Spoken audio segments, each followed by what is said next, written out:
Today's episode takes us to San Antonio, Texas, where a beloved baker's life was cut tragically short. As the investigation unfolded, it revealed a web of deceit, betrayal, and a shocking affair that you have to see to believe. Becky Frederickson was a 31-year-old woman living in San Antonio, Texas. She was known throughout her community for her warm personality and her incredible talent for baking. Becky owned and operated Sweet Treats, a popular local bakery that had become a staple in the neighborhood. Her shop was known for its delicious pastries, especially her famous chocolate chip cookies and pumpkin spice muffins, a trendy treat beloved by millennials everywhere. Becky had a loyal customer base, many of whom had been coming to her bakery since it first opened. Becky was married to Michael Frederickson, a 35-year-old financial advisor. They had been married for 5 years after meeting at a friend's wedding, and on the surface, their life seemed perfect. They lived in a cozy one-story home not far from the bakery and were well-liked in the community, with Becky often donating cakes and other baked goods to local schools and events, like the annual San Antonio Christmas Parade. However, in the months leading up to her death, Becky had been feeling a growing sense of unease. She noticed that Michael had become distant, often coming home late from work and showing little interest in their marriage even after Becky, who had always dreamed of starting a family, was diagnosed with endometriosis, which made it difficult for her to conceive. Despite these challenges, Becky remained hopeful. She threw herself into her work, often staying late at the bakery to perfect new recipes. In September 2019, Becky was preparing for the busy holiday season. She had just begun planning the bakery's Halloween-themed treats, which were always a big hit with customers. But even as she focused on her business, Becky couldn't shake the feeling that something was wrong in her personal life. She tried to talk to Michael about her concerns, but he always brushed them off, leaving Becky to wonder what was really going on. Becky's friends and customers described her as sweet, generous, and hardworking. She was the kind of person who would go out of her way to help others, and her warm smile was a welcome sight to everyone who knew her.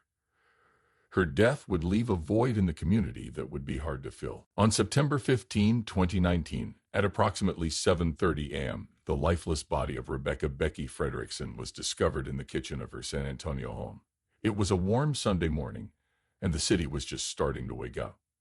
Becky's neighbor, Karen Simmons, a 56-year-old retired schoolteacher, was the one who found her. Karen had noticed that Becky's bakery, Sweet Treats, hadn't opened on time that morning. This was unusual. Becky's bakery was almost always bustling with customers eager for her famous cookies and cakes.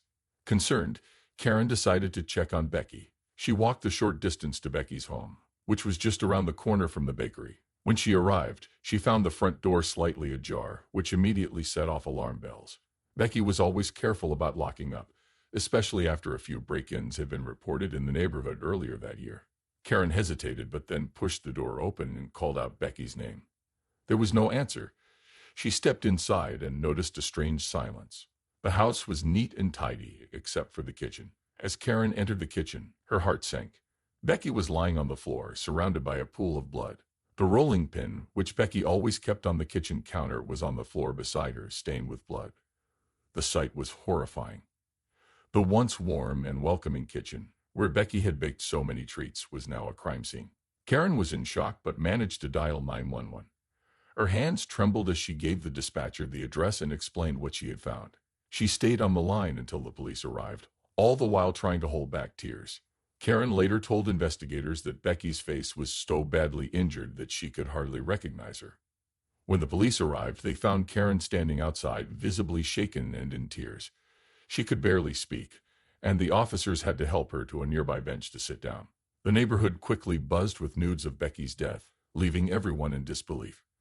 How could such a kind and gentle woman meet such a violent end? When the San Antonio Police Department received the 911 call on September 15, 2019, officers arrived at the scene within minutes.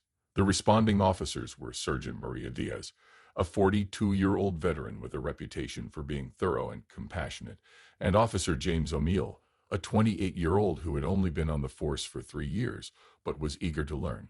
They quickly secured the area, setting up yellow crime scene tape around Becky Frederickson's small single-story home. The quiet neighborhood, typically filled with the scent of fresh pastries from Becky's bakery, was now overtaken by the flashing lights of police cars and the hum of emergency radios. As they entered the house, the officers were struck by the eerie silence. The living room was untouched, with cozy furniture and framed photos of Becky's wedding day displayed on the walls. But as they approached the kitchen, the scene changed dramatically. The kitchen, once a place of warmth and comfort, was now a gruesome crime scene. Becky's body lay in the center of the room. Her blood spattered the white-tiled floor, and the rolling pin, a symbol of her love for baking, was lying nearby, covered in blood. Surgeon Diaz's experience kicked in as she began to assess the situation. The scene indicated a violent struggle. Chairs were knocked over, and a mixing bowl had fallen to the floor, its contents spilled out. Becky's apron was stained with blood, and her hands showed defensive wounds, suggesting she had fought hard for her life. Officer O'Neill took photos of the scene while Diaz carefully noted the details. The forensic team arrived soon after, led by the team collected fingerprints, blood samples, and any other evidence that might help piece together what had happened. The medical examiner, Dr. Lillian Pang, a no-nonsense 55-year-old with decades of experience, arrived to examine the body. She noted that Becky had suffered multiple blunt force injuries to her head, and the time of death was estimated to be between 10 p.m. and midnight the previous evening. The brutality of the attack shocked everyone present, including the seasoned investigators. Outside, the news of Becky's death spread quickly. Neighbors gathered, whispering in disbelief. Many of them knew Becky personally, having bought her baked goods for years. The sight of police cars and the knowledge of what had happened inside the house left the community in a state of shock and mourning. As the investigation continued, the police focused on gathering every piece of evidence they could find. They knew that the crime scene held the key to solving this brutal murder. They needed to find out who could have committed such a heinous act against a beloved member of the community. The investigation into Becky Frederickson's murder quickly turned its focus on her husband, Michael Frederickson. Michael, 35, was a well-known financial advisor in San Antonio. To his clients, he was the picture of professionalism, calm, dependable, and trustworthy. He had a strong reputation in the community, often seen at networking events and charity functions. However, behind closed doors, Michael was far from every woman's dream husband. He was completely different, angry with an insatiable sexual appetite his wife could never fulfill. He was a man of secrets, deeply unhappy with his life and marriage. In the days following Becky's death, investigators dug into Michael's personal life. They learned that the Fredericksons' marriage had been strained for quite some time. Becky's endometriosis diagnosis had not only shattered her dream of starting a family, but also placed significant strain on the sexual aspect of their relationship. Michael, who had once been an attentive and loving husband, grew distant and frustrated.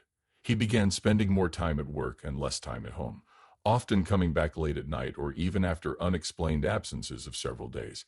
Colleagues noticed that he seemed stressed, but Michael brushed off their concerns, saying it was just life stuff. The real shock came when police uncovered Michael's affair with Becky's own mother, Margaret Ruth Breedlove. Ruth, who had re-entered Becky's life only a few years earlier, was 48 and still possessed a charismatic charm and smoldering sexually her somewhat restrained daughter couldn't match. The affair had started as a harmless flirtation, but quickly escalated into something much more serious. Michael and Ruth had been secretly seeing each other for sex, even having sex on Becky's bed when she wasn't home. The affair shocked the investigation, painting a picture of a man caught between a troubled mother-daughter relationship and a tangled web of deceit. During his interrogation, Michael initially denied any involvement in Becky's murder. He maintained that he had been at the office late, working on a client's portfolio, and had come home to find Becky already dead. However, as detectives pressed him about his secret sexual relationship with Ruth, Michael's calm demeanor began to crack. He became defensive, insisting that the affair had nothing to do with Becky's death. But when detectives confronted him with evidence of his infidelity, including explicit text messages and naked pictures sent between him and Ruth, Michael's composure shattered. Police noted that Michael's behavior was suspicious, his answers were evasive, and he struggled to provide a clear timeline of his actions on the night of the murder. Investigators also found it odd that Michael showed little emotion when discussing Becky's death, often speaking about her in a detached manner as if she was just some dead person you saw on the news. Despite his attempts to distance himself from the crime, Michael's affair with Ruth provided a strong motive for murder. The pressure on Michael was mounting, and detectives were determined to get to the truth. As the investigation into Becky Frederickson's murder deepened, police turned their attention to Margaret Ruth Breedlove, Becky's 48-year-old mother. Ruth had a complicated history that raised several red flags for detectives. She had re-entered Becky's life just a few years earlier after spending decades living a free-spirited and often reckless lifestyle. Ruth had moved from Oakland, California, to San Antonio to reconnect with her daughter, but her arrival had brought more turmoil than healing. Ruth was a striking woman who had always enjoyed being the center of attention. Even in her late 40s, she maintained a youthful appearance and a sexually magnetic personality that drew people to her. After giving birth to Becky at the tender age of 17 and leaving her in the care of her own mother when Becky was just a child, Ruth had spent years drifting from one job to another and from one relationship to the next. She had worked as a house painter in Oakland, where she was known for her bold fashion choices and colorful personality. Ruth's life took a dramatic turn when she joined a cult known as the Sunshine Family in the late 1990s, a decision that led her to lose contact with Becky for nearly 2 decades. When Ruth finally resurfaced in Becky's life, it was clear that she had not changed much. She was still the same flirtatious, sexual attention-seeking woman she had always been, and she quickly became a disruptive force in Becky's marriage. Ruth openly flirted with Becky's husband, Michael, even going so far as to make out with him in front of her daughter. This behavior strained the new and already fragile relationship between mother and daughter. During her interrogation, Ruth was candid about her affair with Michael, admitting that sex she had been having with Michael was, quote, marvelous. She described the relationship as a passionate, all-consuming love affair that had given her a sense of purpose she had not felt in years. Ruth justified her actions by insisting that Michael was sexually unfulfilled in his marriage and that she was simply offering him the excitement and fulfillment he craved. To Ruth, the affair was not just a fling. It was a deep, soul-to-soul connection that she believed was meant to be. However, Ruth denied any involvement in Becky's murder. She claimed that she had been at home on the night of the killing, watching Real Housewives and sipping a glass of red wine. Her tone during the interrogation was defiant, almost as if she believed that her actions were justified.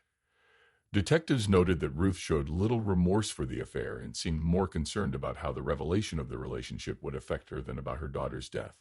Ruth's lack of empathy in her affair with Michael made her a strong suspect, but there was no direct evidence linking her to the crime. Despite her claims of innocence, investigators were not convinced, and they continued to scrutinize her every move. In the investigation of Becky Frederickson's murder, police also turned their attention to a third suspect, Danny La Culebra Hernandez Basco. Danny, 22, was a figure with a notorious reputation in San Antonio. Originally from Tamaulipas, Mexico, Danny had a long criminal record that included theft, assault, and drug-related charges. His nickname, La Culebra, which means the snake in English, was a reflection of his slippery, dangerous nature. Danny was known to be a rough and intimidating presence in the community. He had been spotted near Becky's bakery several times in the weeks leading up to her murder, leading to rumors that he was involved in some sort of criminal activity in the area. Witnesses reported seeing him lurking around the neighborhood, often dressed in dark clothing and keeping to the shadows. He was the kind of person who made people nervous, someone who seemed always to be on the edge of violence. When police brought Danny in for questioning, they were prepared for a difficult interrogation. Danny, however, surprised them by maintaining his innocence. He claimed he had nothing to do with Becky's murder and that he was simply in the wrong place at the wrong time. According to Danny, he had been in the area to meet up with some old friends from his neighborhood who had recently immigrated to the United States, not to cause any trouble. He insisted that he had never even met Becky and had no reason to harm her. Throughout the interrogation, Danny's demeanor was defensive. He was angry and frustrated, lashing out at the detectives who questioned him. He accused them of targeting him because of his criminal past and his Mexican nationality, calling the investigation a witch hunt. Despite his protests, police remained suspicious of Danny. His violent history and proximity to the crime scene made him a person of interest. However, as the interrogation continued, it became clear that there was little evidence to tie Danny directly to Becky's murder. There were no witnesses who could place him at the scene at the time of the crime, and no physical evidence connected him to the murder. While his presence in the area was suspicious, it wasn't enough to charge him. Danny was eventually released, but police kept him under close surveillance, aware that his volatile nature and criminal background made him a potential threat. As the investigation into Becky Frederickson's murder dragged on without a clear suspect, frustration began to set in for the detectives. But on the morning of September 18, 2019, a breakthrough came when Margaret Ruth Breedlove made a shocking revelation that changed the course of the case. Ruth, during a follow-up interview with detectives, disclosed that she was pregnant, and the father was none other than her own son-in-law, Michael Frederickson. This revelation stunned the police. It added a new layer of complexity to an already tangled web of relationships. Detectives knew that this revelation could be the key to understanding the motive behind Becky's brutal murder. The news of Ruth's pregnancy was a bombshell, suggesting that the affair between Ruth and Michael wasn't just a fling, but something far more serious. With this new information in hand, the police doubled down on their investigation. They decided to re-examine the crime scene and the evidence collected earlier, hoping to uncover any overlooked details. On September 20, 2019, 2 days after Ruth's confession, detectives revisited Becky's house, where the murder had taken place.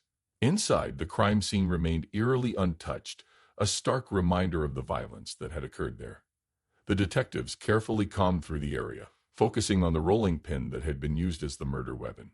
Forensic experts reanalyzed the rolling pin, this time looking for any traces of DNA or fingerprints that might have been missed during the initial examination.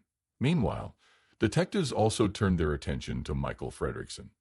Armed with the knowledge of Ruth's pregnancy, they began to put together a timeline of events leading up to Becky's murder. They learned that Michael had been increasingly anxious in the weeks before the crime, reportedly distancing himself from both his wife and Ruth. He had also made several uncharacteristic mistakes at work, which coworkers later attributed to his distracted state of mind. Could he have known Ruth was pregnant with this child? And could Becky have known this shocking secret? The breakthrough came when detectives discovered a series of deleted text messages on Michael's phone, which they were able to recover with the help of digital forensic experts. These messages revealed a heated argument between Michael and Becky on the night of her death. In the texts, Becky confronted Michael about his affair with Ruth, adding the binky emoji, and Michael, in a panic, admitted to the relationship. The argument escalated quickly, and the final message from Michael suggested he was going to, quote, "F you to death." With this new evidence, the police had what they needed to tie Michael directly to the murder. The text provided a clear motive. Michael had killed Becky in a desperate attempt to escape the fallout from his affair and Ruth's pregnancy. Hey, true crime case solvers interested in more real-life murder mysteries, be sure to like and subscribe to our channel. And do you have any thoughts about this case or have a case of your own you'd like us to investigate? Leave us a comment. Stay safe, true crime case solvers. On the evening of September 21, 2019, after uncovering the damning text messages and learning about Ruth's pregnancy, police were confident that they had enough evidence to arrest Michael Frederickson. Michael, 35, was a successful financial advisor in San Antonio, known for his calm and collected demeanor. However, beneath the surface, he was a man trapped by his own secrets and sexual desires. His affair with his mother-in-law, Ruth, and the news that she was pregnant with his child had driven him to a breaking point. The detectives decided to approach Michael at his home, a modest house in a quiet San Antonio neighborhood. They arrived just after 8 p.m. when they knew Michael would likely be home. The air was thick with tension as they knocked on the door. When Michael answered, the TV set to how-to videos about child raising. He appeared tired and on edge, a stark contrast to the composed image he usually projected. The lead detective informed Michael that they needed to talk about new developments in the case. Michael hesitated but allowed them inside. The detectives wasted no time confronting him with the evidence. The recovered text messages, Ruth's pregnancy, and the clear motive that had emerged. As they laid out the details, Michael's calm facade began to crumble. At first, he tried to deny everything, claiming that the messages were taken out of context and that he and Becky had simply argued, as many couples do.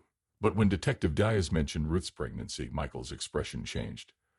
The color drained from his face, and he became visibly agitated, pacing the room and avoiding eye contact. Realizing that the police had him cornered, Michael finally broke down. He confessed to the affair and admitted that, on the night of Becky's murder, he had lost control. When Becky confronted him about the affair after Ruth literally waved her positive pregnancy test in her infertile daughter's face, he panicked. In a fit of rage and desperation, he grabbed the rolling pin from the kitchen counter and beat her to death with it. He explained that he believed eliminating Becky would somehow solve his problems, allowing him to start a new life with Ruth and their unborn child. The detectives arrested Michael on the spot, reading him his rights as they placed him in handcuffs. Michael offered no resistance. His head hung low in resignation. As the police led him out of the house, neighbors gathered on their porches, shocked to see the man they knew being taken away for such a brutal crime. The extended Frederickson family, devastated by the news, struggled to comprehend how their once loving husband and son-in-law could commit such a heinous act. For them, the arrest marked the beginning of a long and painful journey toward justice. Michael Frederickson's trial began on December 30, 2019, at the Bexar County Courthouse in San Antonio. The case quickly drew attention from local news outlets like KSA 12 and the San Antonio Express News. Reporters lined up outside the courthouse, eager to cover every detail of the shocking murder case involving a respected financial advisor, his wife, and her mother. The prosecution was led by Assistant District Attorney Lisa Perez-Brito, a sharp, no-nonsense prosecutor known for her methodical approach in the courtroom. Perez-Brito painted a chilling picture of Michael as a man driven to murder by the pressure of his affair with Ruth Breedlove and her unexpected pregnancy. She argued that Michael, unable to face the consequences of his actions, brutally killed Becky in a desperate attempt to escape his crumbling life. Perez's case was built around the text messages recovered from Michael's phone, Ruth's pregnancy, and Michael's own confession to the police. On the other side, the defense attorney, Mark Caldwell, tried to portray Michael as a man under extreme emotional distress. Caldwell, known for his ability to sway juries with his empathetic approach, argued that Michael never intended to kill Becky. Instead, Caldwell claimed that the crime was a tragic accident, the result of a heated argument that spiraled out of control. He urged the jury to consider Michael's previously clean record and the stress he was under at the time. Throughout the trial, Becky's family sat in the courtroom, their grief palpable. They listened intently as witnesses took the stand, recounting the events leading up to Becky's death. After a week of testimony, the jury deliberated for only 6 hours before reaching a verdict. On January 7, 2020, Michael Frederickson was found guilty of first-degree murder. The judge sentenced him to life in prison without the possibility of parole, a decision that was met with relief from Becky's family, who felt that justice had been served. The verdict brought some closure to Becky's loved ones, but the emotional scars left by the crime would take much longer to heal. The case left the San Antonio community in shock, a stark reminder of how quickly a seemingly perfect life can unravel. In the aftermath of the trial, the lives of everyone involved in the case changed dramatically. Michael Frederickson began his life sentence at the Texas Department of Criminal Justice's William P. Hobby Unit, a stark contrast to the comfortable life he once knew. Behind bars, Michael had plenty of time to reflect on the choices that led him to this point. His reputation in San Antonio was ruined, and he became a symbol of betrayal and deceit. Ruth Breedlove, reeling from the revelations that had come to light during the trial, found herself ostracized by the community. The affair with Michael, once a secret passion, was now public knowledge. Ruth moved out of San Antonio, seeking to start over in a new city where no one knew her story. However, the emotional toll of the trial and the loss of her daughter weighed heavily on her. The pregnancy, once a source of excitement, became a painful reminder of the destruction she had helped cause. Ruth ultimately decided to give the child up for adoption, believing it was the best way to ensure a better future. As the months passed, the story of Becky Frederickson's murder became another tragic chapter in San Antonio's history. But for those who had known her, the loss was a wound that would never fully heal.